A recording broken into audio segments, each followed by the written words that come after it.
Vie sédentaire, les changements au niveau du cerveau.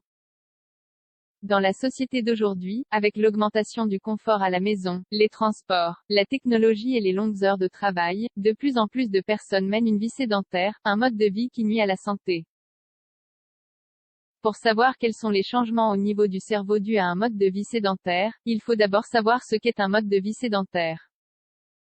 Un mode de vie sédentaire est le mode de vie des personnes qui ne font pratiquement pas d'exercice physique.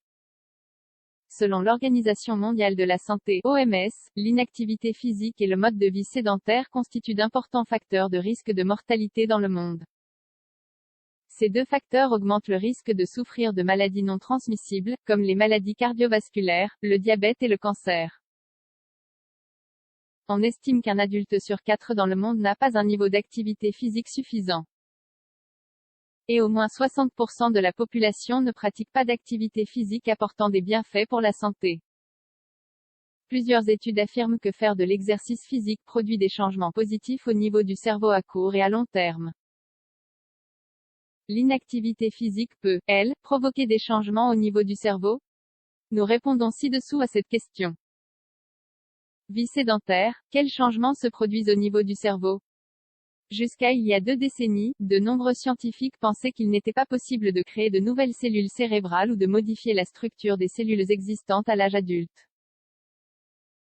Maintenant, il a été démontré que l'exercice peut remodeler le cerveau en stimulant la création de nouvelles cellules. L'exercice est l'un des facteurs qui modifie le plus le cerveau. Le manque d'activité peut également provoquer des changements, mais négatifs.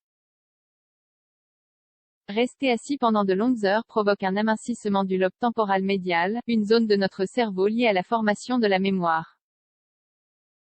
Par ailleurs, le cerveau possède de multiples connexions pour contrôler toutes les fonctions vitales de l'organisme. Il s'agit, par exemple, de la respiration, de la tension artérielle, de la mémoire, de la fonction cardiaque et de nombreuses autres activités réalisées inconsciemment.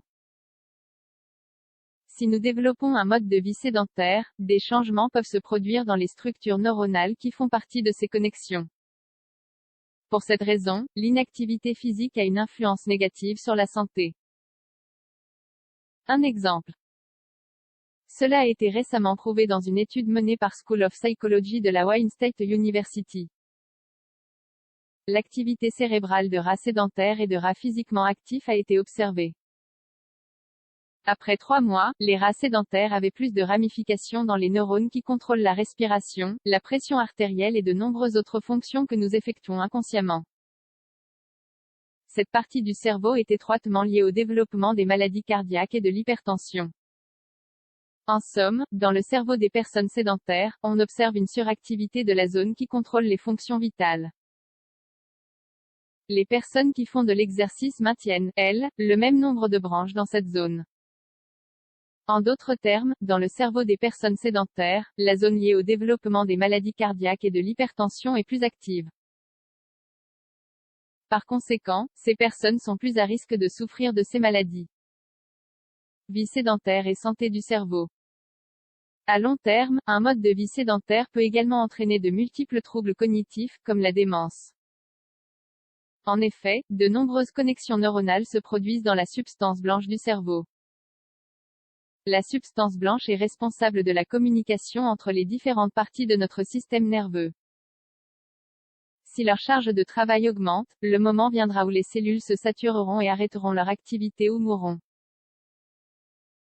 Le cas mentionné des rats peut s'appliquer à toutes les cellules de notre organisme.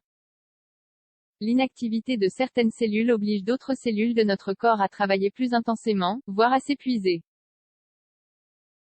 Il doit y avoir un point intermédiaire, dans lequel tout notre corps collabore au bon fonctionnement des fonctions vitales qui nous permettent d'être en bonne santé et vivants. Enfin, comme nous l'avons mentionné précédemment, un mode de vie sédentaire peut provoquer une détérioration des fibres nerveuses cérébrales. Cela est dû au fait que notre corps ne dépense pas d'énergie à l'extérieur et augmente la charge de travail de nos cellules cérébrales.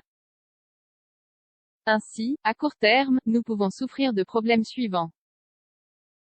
Dépression, stress, anxiété, mal de tête, fatigue générale, problèmes de concentration, diminution des performances, faible estime de soi. Il est important de rester actif, tant pour notre santé physique que psychologique. L'exercice physique permet de jouir d'une bonne santé.